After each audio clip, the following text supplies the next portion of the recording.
Yes, you gotta save the town. A brand new evil has awakened. The whole entire world is shaking. Your actions must be swift and taken. Go, Power Rangers! Stand and fight. Don't hold back. Give it all your might. Don't give up. Achieve your goal. Don't let them win. You're on a roll. We'll rise as the Power Rangers. We're the ones. We are the changers. We'll save the world from threats and dangers. Go, go Power Rangers. We'll rise as the Power Rangers. We're the ones. We are the changers. We'll save the world from threats and dangers. Go, go Power Rangers. Unleash your power, go stop the threat.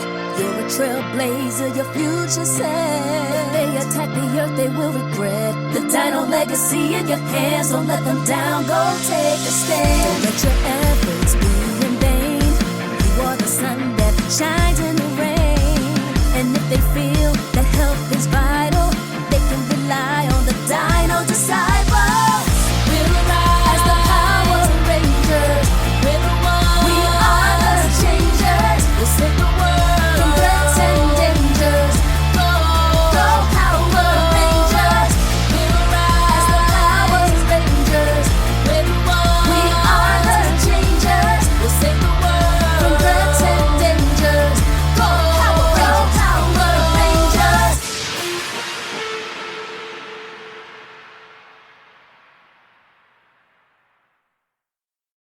It is 2035, and Tommy Oliver has passed on, but his legacy still lives on throughout the grid. Meanwhile, the city of Reefside has been in one of its most peaceful periods ever, and in the center of downtown Reefside lies a college named Reefside University, one of the most prestigious universities in the world. But there is an ancient evil brewing and looking to pick up where they left off. Fortunately, Bailey, the daughter of Haley Zictor and protege of Tommy, has discovered new Dino Gems worldwide and has been testing the powers in case the city is ever in danger again. At the university, a man and woman of Native American descent stand outside a classroom across from the school's theater. The man says, Ayana, I can't wait for another day in archaeology club. Hopefully she lets us test out Super Dino mode again. The woman rebuttals. Adriel, be quiet. You're too loud. This is supposed to be a dim secret. You're gonna have the whole dim city probing Miss Zictor's room. Meanwhile, the two are conversing, and a bodacious middle-aged woman of Caucasian descent with long red hair with green streaks around it going over her shoulders walks out and mutters, Yeah, Adriel. Take a tip from your sister. I don't want to go down for letting students test technology that's messing with their DNA and can level a whole city. And Adriel retorts, I'm sorry, it's just hard to contain it at times. It just feels like we're becoming what our uncle wanted us to be. Ms. Zictor then smiles and proclaims, You are. But if there's one thing I know, it's that Tommy knew how to keep a secret. He and my mom tried their best to hide their Power Ranger days from me. So I had to do one complicated-ass investigation.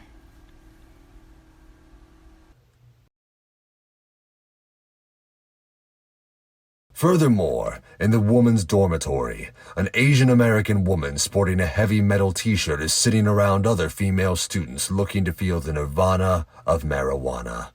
One girl says, Hurry up, Carly. Class is going to start back in 15 minutes, and you're going to get us caught. Carly replies, These aren't the regular joints we use. I used my connections for once to get there. One of her roommates enters the dorm and exclaims, I heard the RA coming down the hallway. We need to hide this shit. Carly rebuttals frantically, Oh shit. takes the paraphernalia and shoves it under her bed. The plan seems to be working until they hear a knock at the door, and the resident assistant says, You know you're not supposed to be smoking without me. Carly sighs and replies, Go ahead and take your cut. The stash is under the bed. The RA then walks into Carly's room and sniffs out the marijuana like a drug dog. Afterward, she takes it and begins stuffing her bra with large amounts of it while Carly and her roommates look on in dismay. After she finishes, she says, Nice doing business with you. Remember, if you don't honor your part of the deal, your secret will be out. And Carly rebuttals. Yeah, just go already. The RA then cackles devilishly and leaves. One of her roommates then says, I'm sick of her grabbing up most of our weed. She needs to get her own. Carly replies, You already know how I feel, but I can't let this get out to the school. And my parents, they think I'm the model student here. Meanwhile, on the other side of the school, in the hallway, a tall, skinny African-American teenager with long dreads dressed in the school uniform, reading a book, and an even thinner British man with slicked back hair are engaging two beautiful Latino women in conversation. The African-American man says, Ladies, I've got some tickets to the big basketball game tonight. Will you go out with us? I promise it will be a good time. And the British man adds, Yeah, ladies, we can check out some hoops and then head to the arcade and play Hyperman Returns. The women then look at the two, scoff at them, laugh, and walk off. The African-American man exclaims, Damn it, Shannon. We almost had dates until you had to mess it up with that geek shit. And Shannon rebuttals, Geek shit? You like it too, mate. So I don't get what the problem is. In dismay, Dale looks at Shannon and retorts, Yeah, it's cool, but women don't think it is.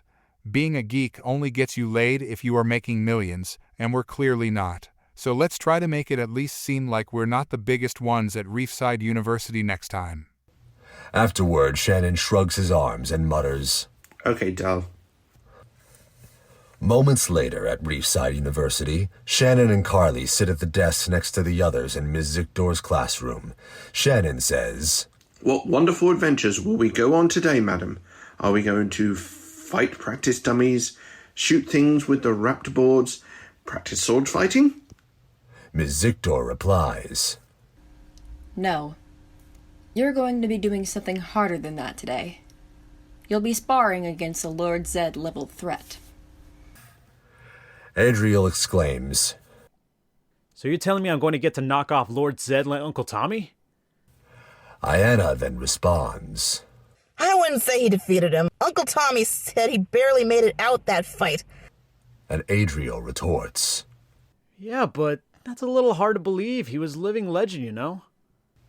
Shannon then interjects, Sure, your uncle was a legend, but could he beat Hyperman in a one-on-one battle? Adriel rebuttals. Of course I'd take my uncle over anybody. Ms. Zictor raises her voice and says, Now, let's get to the lesson. She presses a button on her watch and a remote control materializes in her hand. As she presses a button, the remote and the wall behind her desk open like a garage door. Adriel proclaims, Team, let's go make history! The others sigh and walk with him toward the passage leading to a hallway. Furthermore, as they are walking, Ms. Zictor sniffs the air and says, What's that smell? Smells like my roommate's old dorm in here. Didn't I tell you not to get high when we're testing this technology out? Carly rebuttals. I'm not high. I didn't even smoke enough of it to be, so don't bug me about it. Ms. Zictor sighs and mutters. Alright, let's just get to the lab. When they arrive, they gaze at the lab and see a series of computers and test tubes decorated with a lavender and macaroon theme. Ms. Zictor turned around and said, Okay, students, step into the battle simulator and show me what you got. The two ladies of the team walk in while Adriel sighs and says, Yes, ma'am. I'll do my best. Shannon exclaims, I like the sound of that. Let's go check on the others. And the two depart into the training simulator. They see Ayanna and Carly morphed, fighting a hologram of Lord Zed. Adriel and Shannon run over and morph into their suits to help them. While walking in the simulator, Adriel says, Team, let's attack him from all angles with our Jurassic swords. And Shannon replies, Yeah, a circle never fails in a comic. Ayanna then barely pushes the hologram back and Carly says, Will you two shut up and come help us already? And Ayanna adds, Yeah, get your asses over here! Adriel and Shannon then morph and join in on the action. The hologram yells, You all are the biggest fools in the galaxy to test me. While on the ground, Ayanna says, Bro, that plan of yours sounds good right about now. The five then get off and scream, Jurassic swords, ascend! And long blades patterned off a diplodocus appear in their hands. They then surround the hologram, strike it from each angle, and land powerful blows that cause it to stumble. Excitedly, Adriel says, We're stepping our game up. Shannon adds, We'll be taking down real threats like this in no time. The two men then shake each other's hand, and Carly rebuttals. Let's just do the damn thing already. The hologram then stands up and proclaims, If you think that attack can take me out, you're sadly mistaken. It charges the team angrily. Ayanna says, What the hell do we do next, Adriel? He replies, I don't know. As they look on in fear. The hologram then stops, and Ms. Zictor says, Students, good job on your test today. Carly asks, What do you mean a good job? We didn't beat that thing. Ms. Zictor rolled her eyes, and Shannon then asks, Miss Zictor, when are we going to get to really use these powers? She replies, Only in the gravest circumstances. You guys are good, but you're not ready for that type of action. Concurrently, in a darkened evil lair filled with technology, a silver and black cybernetic figure walks up to a tall, elderly, and bald-headed Caucasian man working on a cybernetic hand and says, The days are coming closer and closer to my return. Anton, keep on working at our army. We will turn Reefside into rubble soon.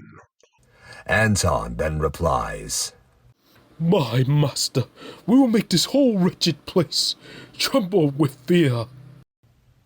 Zeltrax retorts, Yes, we will.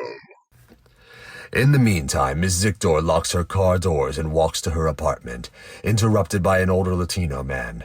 Annoyed, she looks at him and asks, Trent, what the hell do you want today? Trent answers, I feel like I'm getting closer to finding Dad. I feel like he's still out there, somehow, some way. You got to help me. Ms. Zictor then grimaces at him and replies, Look, Trent. The police and all his peers have tried their hardest to find him. Everyone has come to terms with what happened except you. You don't think I wanted him to be found too? I know what it's like to have an elderly parent in trouble. But at the end of the day, I realize that things like this can happen. Please go seek some counseling, man. I know grief can be hard. Just a few years ago, I lost someone who was like a father to me. Trent then retorts, What you don't get is that man did everything he could do for me in a dark time in my life when I felt like everything was going in a bad direction. He didn't give up on me, so I won't on him. And Ms. Zictor rebuttals back. Well, you keep trying. Hell, hire another investigator if you have to. But please stop showing up at my porch randomly asking me about this. I have a family to care for, so respect that. Trent then nods his head and walks off. Simultaneously, Adriel stands at the gravesite of his uncle and says, Uncle Tommy, I hope that one day we get to prove ourselves to the world as you did. And he puts flowers by the headstone and adds, These Dino Gems sure are as powerful as you said. I can feel my powers growing by the day. Ayana afterward walks over and says, It's getting late. Come on. Let's head home, bro. Meanwhile, Carly is on the phone with her mom, and she says, Carly, be sure to come home this weekend. We have a huge family banquet to go to on Sunday. Your father's boss is going to be there. Carly replies, Mom, don't worry. I won't make Dad look stupid in front of his doofus-ass boss. And she rebuttals. Carly mutters, I hear you, Mom. And hangs the phone up. One of her roommates asks, Carly, are you attending Dallas's party tonight? Carly replies, Of course. I just have to re-up on our weed supply because of our RA, but I'm still gonna make it. As the evening turns into the following day, Shannon is in the forest, sparring with Ayana and Adriel as they test their superhero-like abilities. Adriel uses his ability to sharpen his skin to cut down tree stumps while Ayana tries to do a spin kick on a teleporting Shannon. Ayana looks around and thinks to herself for a second and says in her head, Where could he be? She then turns around and lands a blow to Shannon's chest with her elastic arm ability, which causes Shannon to fall on his back. Shannon exclaims, How the hell do you keep finding me? And Ayana replies, You're too predictable. I've learned that your ability only lasts 10 seconds.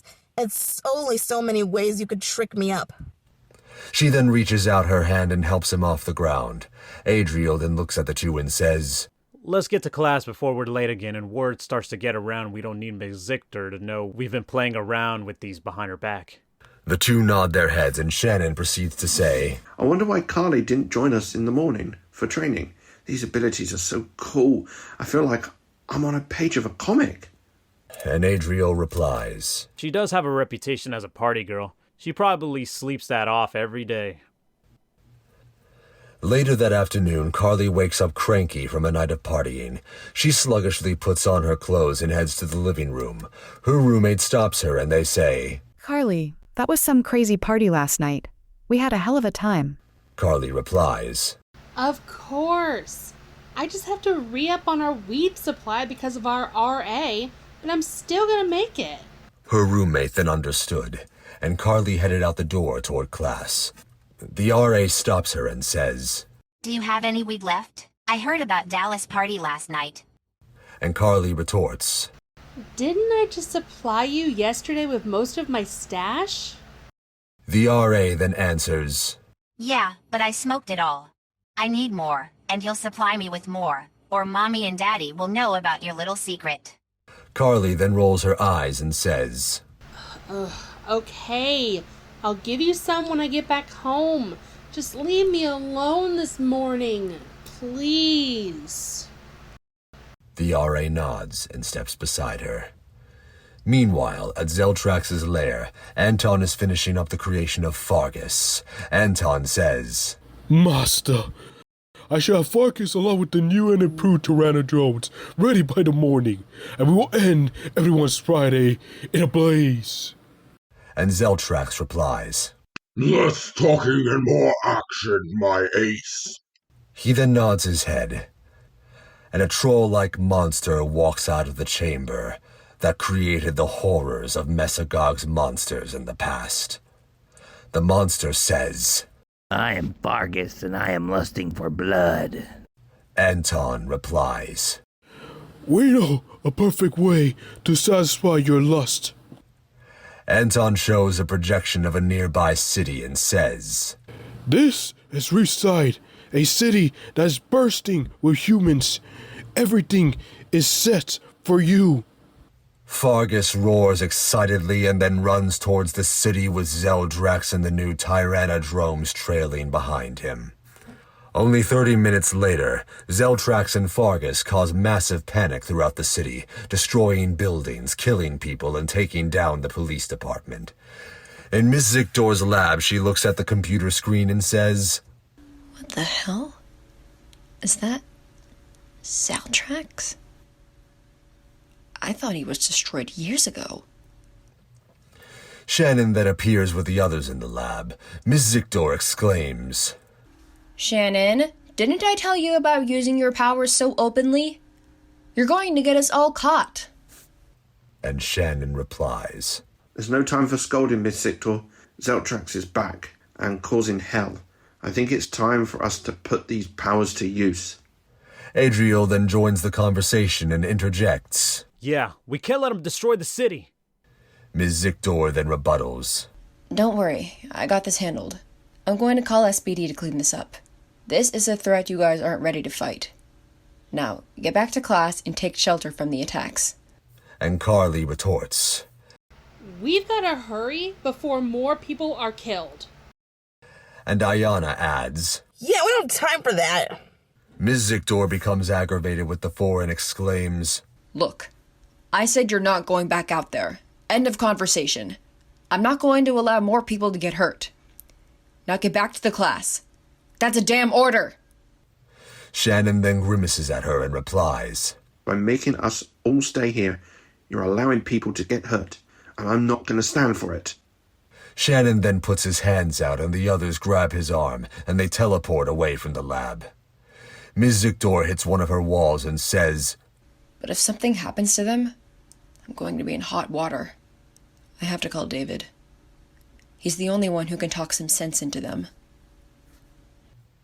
In the meantime, the four are running towards the scene and see people running away, dead bodies lying around and office buildings destroyed. Ayana says, These guys have been busy, man. This is horrifying. And Adriel replies, We're already here. There's no turning back. What do you think Uncle Tommy would have done in this situation? Shannon then interjects. Like Hyperman, he'd stand up and detest his foes. The four then arrive at the area where Fargus is and see him slicing bodies open with his claws. Shannon says, Unhand that child and take on someone your own size. He retorts, The smart thing for you to do would be run. Shannon replies, We're the Power Rangers, and we can put you in your place. And Adriel adds, Yeah, sick people like you who would harm children needs to be dealt with. Carly also interjects. Yeah, your days are numbered. Fargus laughs at them and rebuttals. I think my days are just getting started. Adriel then scuffs at him and exclaims, Come on, guys, let's save the city. Shannon replies, Oh yeah. The four look at their Dino Gem braces, and then the four bracelets materialize into high-tech wrist morphers with colorful dinosaur heads. The four then do swift hand movements, press the button on the side of them, and shout, Jurassic Brace, power up! Ha! Afterward, the four enter a morphing sequence in which they flip in the air and land on their feet while energy surrounds their bodies and materializes into dinosaur-like Power Rangers suits. Adriel exclaims, Green Gigino Ranger! Ha! Shannon shouts, Crimson Carno Ranger! Ha! Ayana exclaims, Emerald Gargle Ranger! Ha! Carly yells. Pink Bronto Ranger! Ha! After the sequence, the four pose and say in unison, Keeping the legacy of the Dino Gems alive! Power Rangers, Dino Disciples!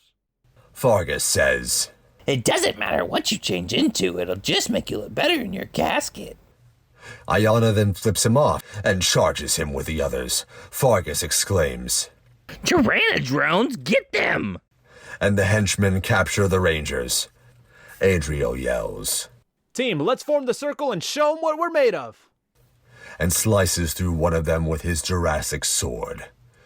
Adriel pushes one of them back and presses a button on his sword, which manifests into a significant weapon resembling a frisbee with spikes. Adriel shouts, Giganto Slicer! And throws the huge disc-like object at the Tyrannodrones. It flies in the air and wedges itself through them. Next, Ayana does the same, and her sword manifests into a hand-mounted blade. Next, she shouts, Go to Slicer! And swiftly slices through Tyrannodrones with it. Afterward, Shannon says, It's my turn. And follows them. He exclaims, It's time you meet your better end, my foe. I call on the power of the Kano phaser. And waves his lightsaber-like weapon at the Tyrannodrones, phasing it through them. On the other side of the battlefield, the Tyrannodrones surround Carly, and she says, Bronto Baton! Carly then presses the button on her sword, which manifests into a baton-style weapon, and exclaims, I'm gonna lay all of you out, and then I'm coming after your punk-ass boss next. While she smashes through her foes, Fargus says, These fools are tough, but I don't care. It'll only make their defeat better. He bolts toward the Rangers as they finish off Tyrannodrones. Adriel says, Team, let's form the circle and show them what we're made of. The team then readies their weapons, forms a circle around Fargus, attacks Fargus with different attacks from their guns, and overwhelms him. It causes Fargus to fall to the ground, and Adriel says, That should have knocked some damn sense into him. And Fargus gets back up. Shannon exclaims, It's time you meet your better end, my foe. And slashes Fargus with his weapon. Carly asks, Does he have to treat everything like a comic book movie? Ayana answers, Man, you have no idea. He eats and breathes them. Adriel then commands, Let's not stand around. Let's join him. The Rangers agree and join Shannon in delivering combos with their weapons. Fargus falls from the impact of the hits. Furthermore, Carly proclaims, This is our chance to put him away. Afterward, the Rangers call on a weapon that resembles a Tommy gun and aim it at Fargus. The Rangers shout, Dino Rifle! Dino Smite! And Adriel presses the button. It releases a series of blasts rapidly toward Fargus and destroys him. Adriel says, That wasn't as hard as I thought it would be. And Ayana replies, Don't get too cocky. Shannon afterward retorts, Yeah, these things rarely end without a Megazord battle. And Carly proclaims, Maybe today will be different. The four then turn around and see Zeltrax standing across from them. Adriel says, I see you come to get sent back to hell with Mesagog?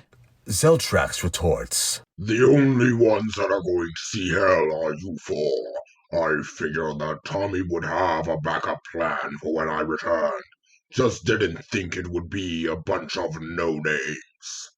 Shannon then retorts, No names. Don't you see what we did to your friend? He'll be in pieces next to him soon. Following that, Carly interjects, Shoot him already!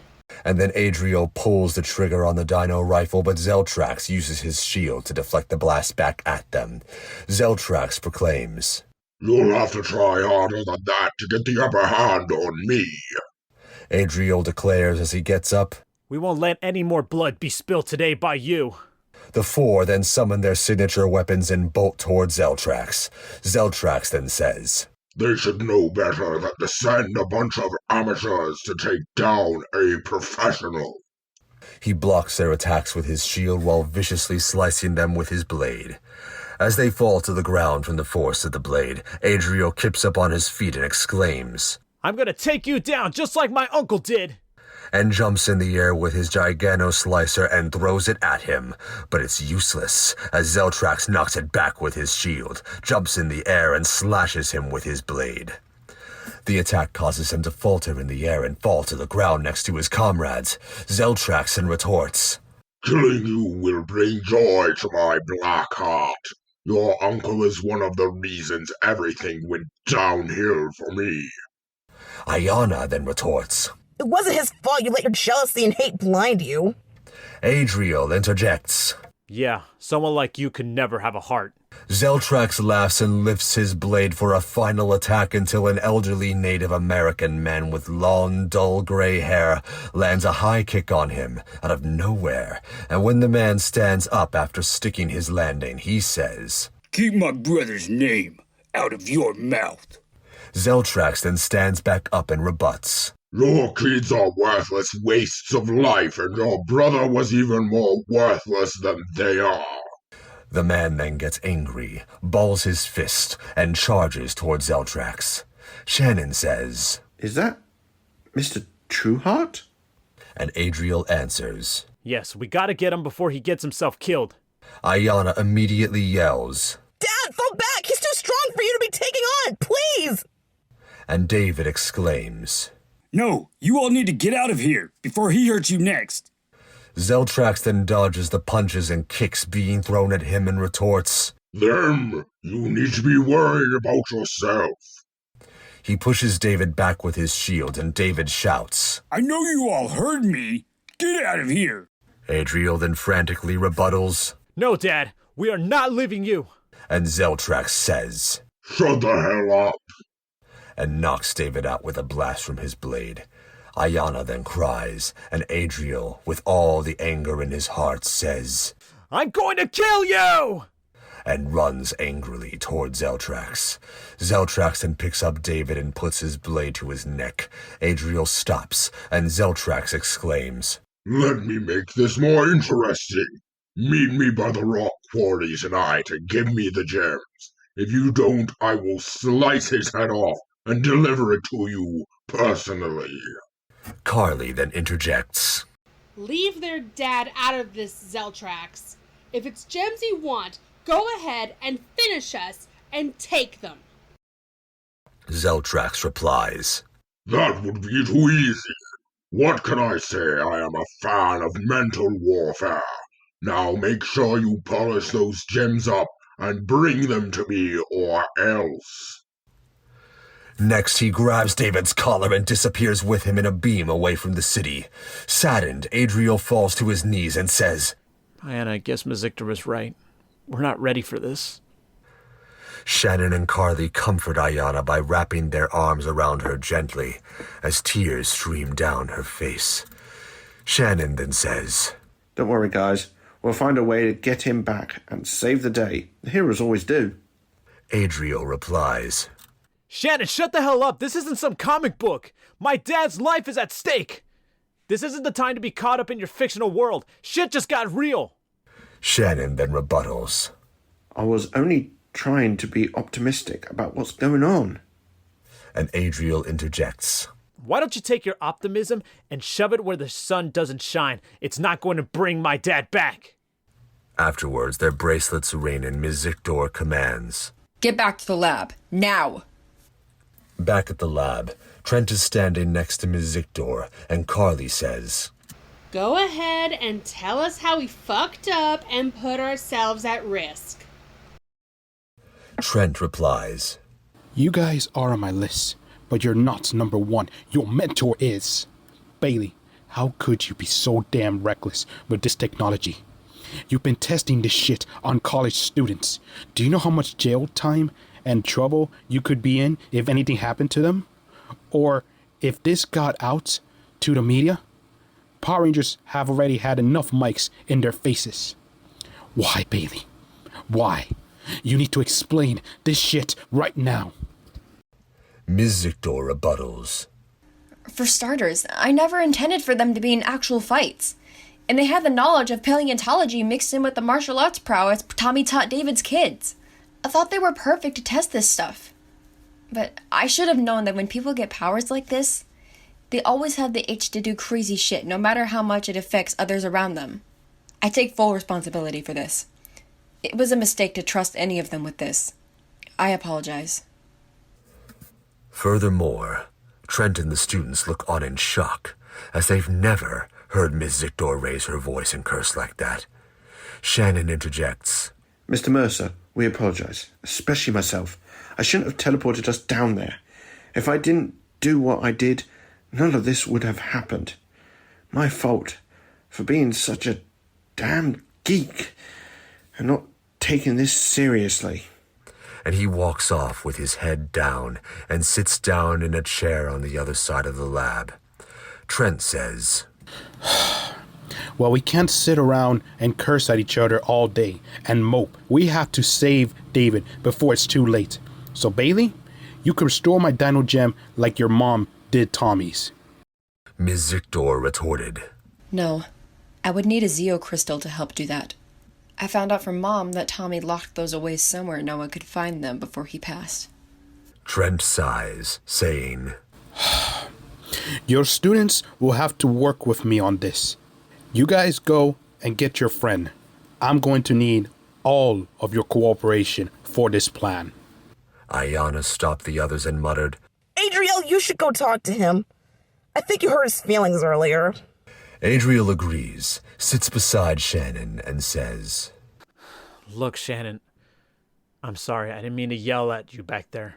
I was angry about what happened to my dad and took it on you. Shannon then rebuttals. Adriel, you don't have to make me feel better. I deserve that. I shouldn't have compared that to the fictional-ass books I read. Superheroes aren't real, and we're the furthest thing from them. Adriel then replies, We may not be like the ones in the comics, but the fact that we are willing to put our lives on the line makes us the heroes in this world. It was a crazy choice we made, but that's what heroes do. Sometimes they succeed, sometimes they fail, but their drive to get back up and try harder is what makes them great. Shannon lifts his head and exclaims, You're right. Let's form a plan and go save your dad. Back at the lair, Zeltrax paces around a tied-up David and says, You look just like him and sound just like him. You disgust me. David then rebuttals. The feeling is mutual about the disgusting part. I hope my kids give you a nice reunion with Mesagog. Zeltrax punches David and says, Watch your mouth when you're talking to me. David spits blood out of his mouth and replies, Tuh! You're no one to show that type of respect to. Zeltrax then takes a cloth and wraps it around his mouth. Zeltrax then retorts, You are going to be silenced one way or another. He looks over to Anton and asks, When will you be done with that next batch of Tyrannodrones? Immediately, Anton answers, Soon, Master. If those Rangers make one tricky move, you along with your army will be able to strike them down. Zeltrax nods his head and replies, Once again, excellent. Later that day, as the four walk towards the quarry, Adriel says, Guys, get in position. We can't risk messing this plan up. Remember, my dad's life is at stake. The other three agree, and Shannon puts his hand on Carly's shoulders and teleports away with her. Ayana says, Bro, I hope we get him back alright. We already lost Uncle Tommy. I don't know how well we can handle losing Dad. Adriel interjects, It will, Ayana. Now pick your head up, and let's make it happen. If you show any signs of uncertainty, he'll sniff it out. She then agrees and continues to walk, while Shannon reappears next to them. Zeltrax, David, Anton, and Tyrannodrones stand at the scene, waiting as the three Rangers arrive. Zeltrax says, So you brought me the gems? Adriel replies, Yeah, they're in this box right here. Now give us our dad. Shannon adds, Yeah, and let the even older Mr. Mercer go too. Zeltrax then waves his swords and rebuttals, You can have your weak-ass father, but Anton isn't up for grabs. He's mine. Next, he pushes David and says, Go ahead and walk. While Adriel is bringing over the box, Zeltrax then starts to think and asks, Wait, weren't there four of you? And then Adriel retorts, Did you really think you were getting these? and a sonic wave strikes Zeltrax and his crew from out of nowhere. After that, the Rangers cover their ears while Trent swoops in with headphones and grabs his dad. Trent says, I knew you had to be involved in this somehow.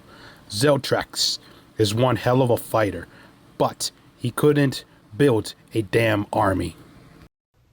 And Anton rebuttals as he covers his ears. Zeltrax is my master. Get off me! Trent then rips the chip off his father's head and Anton asks, Son, what's going on? Where am I?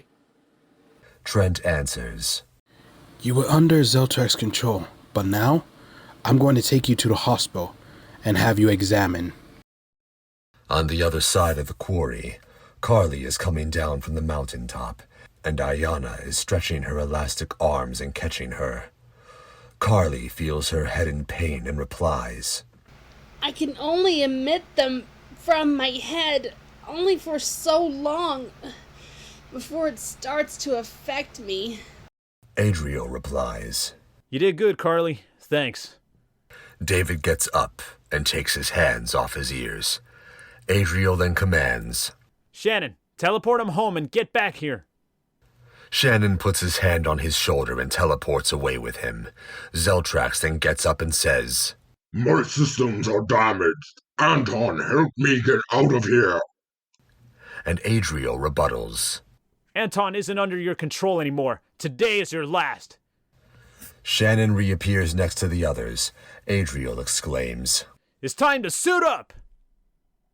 Zeltrax says, Tyrannodrones, get them! The four then shout, Jurassic Brace! Power up! Ha! Their suits materialize around them and their weapons as they run into battle. At the lab, Ms. Zictor looks on in amazement, looks up at the sky, and says, He would love this. While Kira, Ethan, and Connor are on a video call with her. Kira says, They remind me of us a little. While Ethan interjects, Yeah, that Shannon kid you've told me about definitely reminds me of myself. And Connor finishes the conversation by saying, I'm kind of jealous that Adriel is a smarter leader than I was. Ms. Zictor then rebuts, Don't be too hard on yourself. What you lack in brains, you have in compassion. And Connor nods his head, but replies, Hey! Meanwhile, on the battlefield, the Rangers take out the Tyrannodrones one by one with their weapons and Zeltrax tries to escape. But Adriel stops him. Adriel asks, Where the hell do you think you're going? Zeltrax then rebuttals, Move out of my way! And swings his blade at him. As the edge comes towards him, Adriel summons his Jurassic sword and blocks it. Adriel then says, I told you I'd take you down! As he and Zeltrax have a duel. Zeltrax then retorts, Even with my systems down, I will find a way to win. Adriel laughs and replies, Yeah, right! And pushes him back and slashes him in the chest 2 times. The others join him and Shannon asks, Do you think it's time to bring out Super Dino mode? Adriel answers, I know we've only used it once, but what do we have to lose? The others nod their heads and all of them shout, Super Dino mode! After that, their suits gain spiked armor around them and their helmets roar. Zeltrax then gets up and says, The Rangers then charge at him and strike him simultaneously with the spikes from their armor, causing Zeltrax to suffer massive damage and fall to the ground. Shannon boasts and exclaims, That was one of the best moments of my life.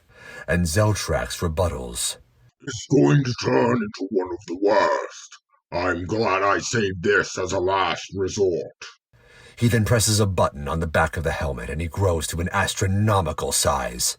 Zeltrax exclaims, This time you will be laid out. The Rangers then look up at Zeltrax and Adriel says, Shannon, you're never wrong about these type of things. Shannon rebuts, I know my info. Meanwhile, Carly sighs and says, We've got to summon the Zords. Adriel then commands, Zictor, send the Zords down here! And Ms. Zictor replies. Minutes later, the Zords bolt towards the battlefield and Adriel proclaims, Let's go! The 5 board the machines and stand in the Jurassic-themed cockpit of it. Zeltrax says, You may have won the last round, but I intend to win this one. Adriel replies, You won't, because I have the aid of the Gigantosaurus Zord. Shannon adds, You might as well quit, because I command the Chronotaurus Zord. At the same time, Ayana shouts, You'll fall again because I have the power of the Gorgosaurus Zord. And lastly, Carly adds, You may think my Zord isn't tough, but don't underestimate the power of the Brontosaurus Zord. Zeltrax exclaims, I'm tired of your speeches, and runs towards the Zords. Adriel says, Take this! His Zord knocks Zeltrax back with its tail. Zeltrax falls to the ground and says... Afterward, Shannon replies, "We're not done with you," and pilots his Zord to pick him up with his Zord's horns and throws him through the air. Furthermore, Ayana exclaims, "Have a nice flight!" and her Zord headbutts Zeltrax's torso with her Zord's head. Following that, Carly says, Stand up and take your loss like a man. Carly's Zord then stomps on the ground, and Zeltrax falters in the air. Carly's Zord knocks him into the rock quarry with its long neck. Adriel commands, Let's form the Megazord and finish him!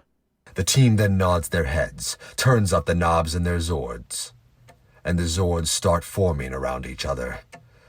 The sequence starts with Green Zord forming the torso and the left arm, Emerald Zord forming on the right leg. Meanwhile, Crimson Zord forms the centerpiece alongside the head, and lastly, Pink Zord concludes the formation by creating the right arm along with the left leg and the tail and the back of Megazord. The Rangers chant, Dynamax Megazord! And a hook-like sword appears in their right hand. Adriel says, Ayana, it's your time to shine!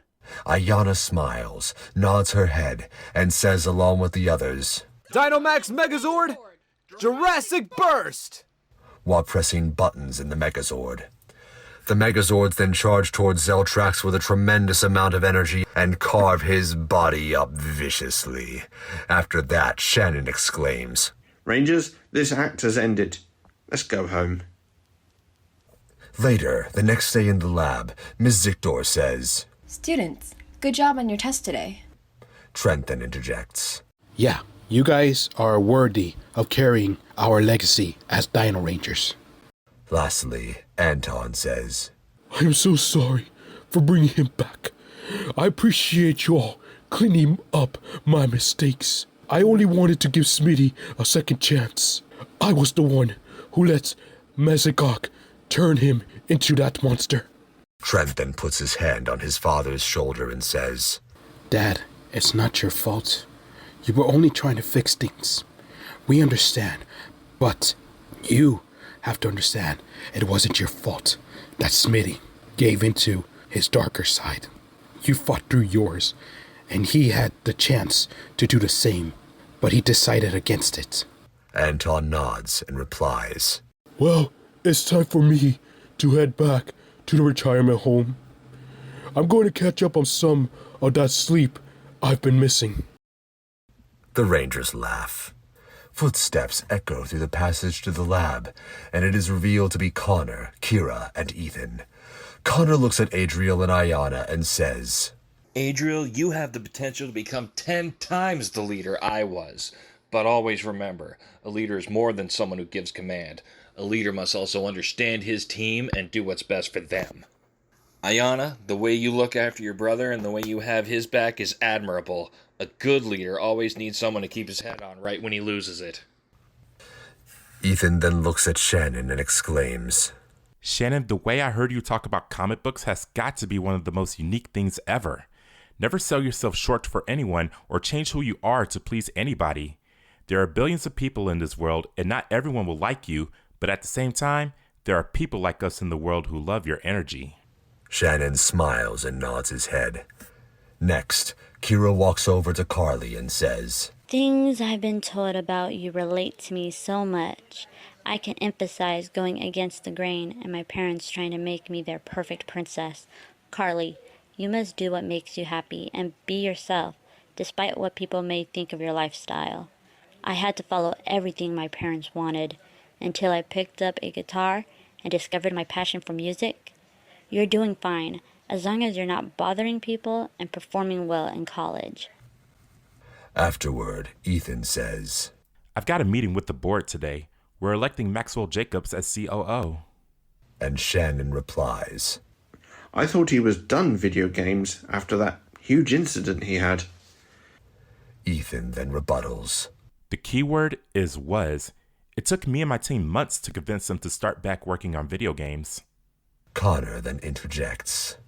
Yeah, I've got a meeting about raising funding at my soccer camps. While Kira interjects. Yeah, I have to get back on tour. Here are some free tickets, guys, when I come back into town.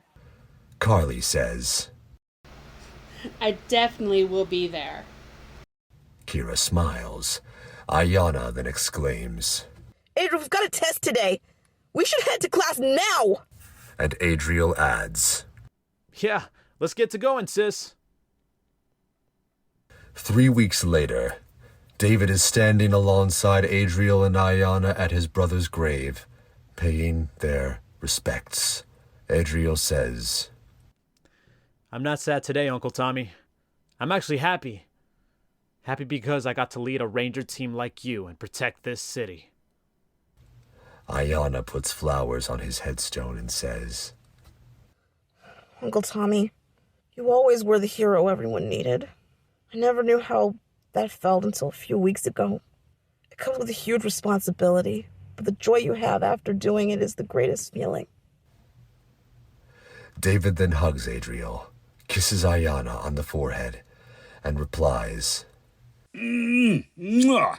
Your uncle would have been ecstatic about what you two did. Trust me when I say, he's up there holding the biggest celebration right now.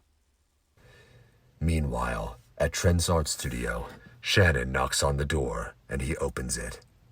Trent says, What do you want? Shannon answers, So, I hear you've been wanting to start a superhero comic, and don't know what to write about. I suggest you base it on your adventures as a ranger. You could change the names of the characters and everything. You know? Trent replies, You know what? That does not sound like a bad idea. After leaving a banquet with her parents, Carly says, Mom and Dad, I can't keep doing this. I feel like I'm living a lie. I'm not into these banquets and dresses, and I can't stand the high society people you all hang around. I just want to be myself. I like heavy metal. I like going to real parties, not a business meeting disguised as one. And I am pro-marijuana. I know I'm not the perfect daughter to you, but despite that, I do my best in school. And I just want you both to accept me for who I am. Her mom's jaw drops, and her dad replies, Honey, I'm so sorry if we've made you feel trapped. Our parents are so hard on us that we could never be who we wanted, and we put that on you. You should feel like your feelings matter, and we promise we will value them more. We don't want you to be perfect. We just want you to be the best you can be. Her mother interjects. Yeah, honey, be yourself, but I only want a few things from you. Carly annoyingly retorts, What, Mom? and her mom replies, It's okay to like to party and like heavy metal, but please don't let it mess up your focus in school. And also, it's okay to like a little marijuana, but keep that off of campus. I don't want you to get expelled for having it. Do we have an agreement? Carly then answers, Yes, we do, Mom. Later that day, Ms. Zictor and the students set up the camera for Club Picture Day, and they all got behind the camera. Furthermore, Ms. Zictor exclaimed, Everybody, make sure you show your best smiles. as the camera snapped a picture of them together.